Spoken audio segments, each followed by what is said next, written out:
been an advocate of saying that always pray to one form, right? I've always said that make one deity your Ishta deity and just stick with that. Having said that, I'm also the person who did a Kundalini camp, a Gayatri Sadhana camp, and who thought of the Sadhana app, and where we have different temples, 10 different temples, and so on. So how do we marry the two?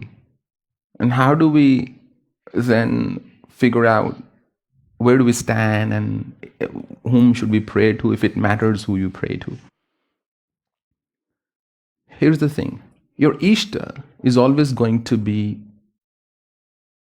one person, one entity. So that I don't think you should change.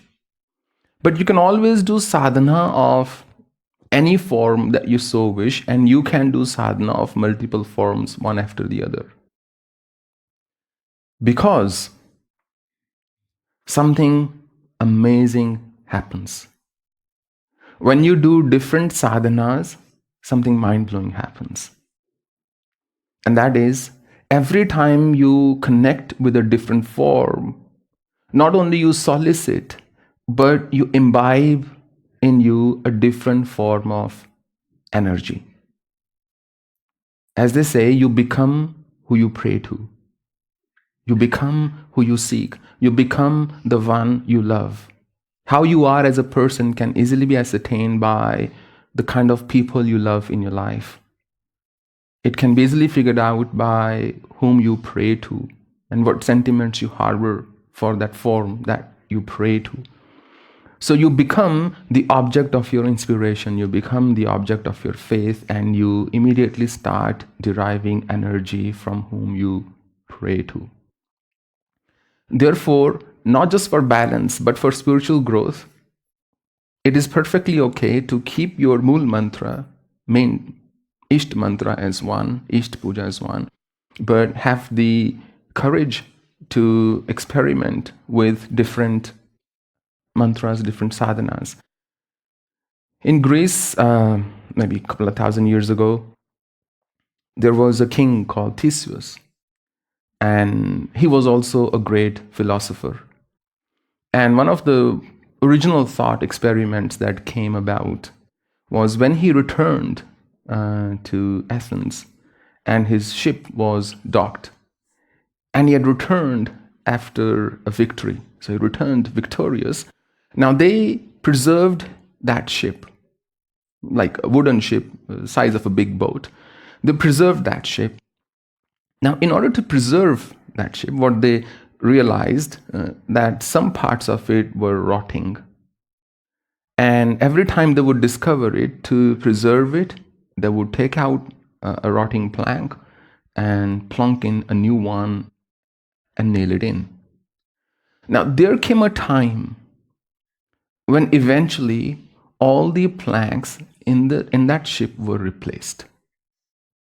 There was not even one plank that was the old plank. That gave birth to the fundamental question: is it the same ship, or is it a different ship now? I mean, it's the same ship that's standing there, but nothing about it is the same anymore. And same thing happens when you undertake one sadhana after another. You are the same body. The person outside world may see you as the same body, but what actually happens is each time you undertake a sadhana, a part of you has shifted, a part of you has changed, a part of you has been now replaced. It's now new, it's now different. And that is how transformation is not an aha moment. You may have an epiphany, oh, I get it, but that means nothing. I read somewhere exhilaration is the feeling you get when you chance upon a great idea. It starts there until immediately you discover what's wrong with it. You think, oh wow, this, but hang on a minute, did I think of this? Immediately that moment, that feeling dies down. So those who claim that somehow Satori, as it's called in Zen, that I had an instant realization.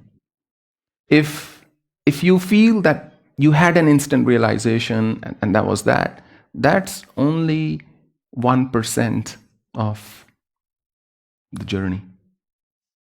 Because now the real challenge starts how you imbibe that and how you adopt it and how you really incorporate it and drop your imperious tendencies and that bring those values, those virtues in you and actually put yourself through those tests day in, day out, day in, day out. So ultimately, it's all the same. But each mantra, each sound arrangement carries a different sentiment, different energy for the consciousness. It's like this. You can listen to any number of songs. All the love songs basically say the same thing.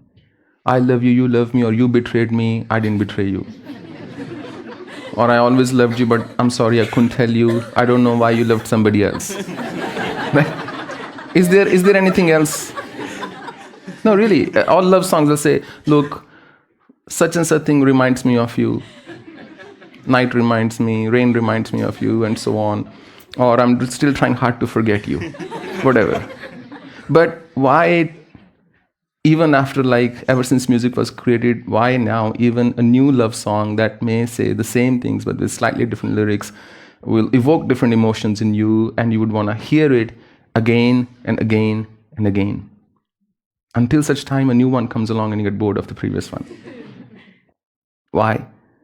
Because that's the way human nature works. So to keep that newness, to keep that joy alive in your sadhana, sometimes it helps to undertake a new one.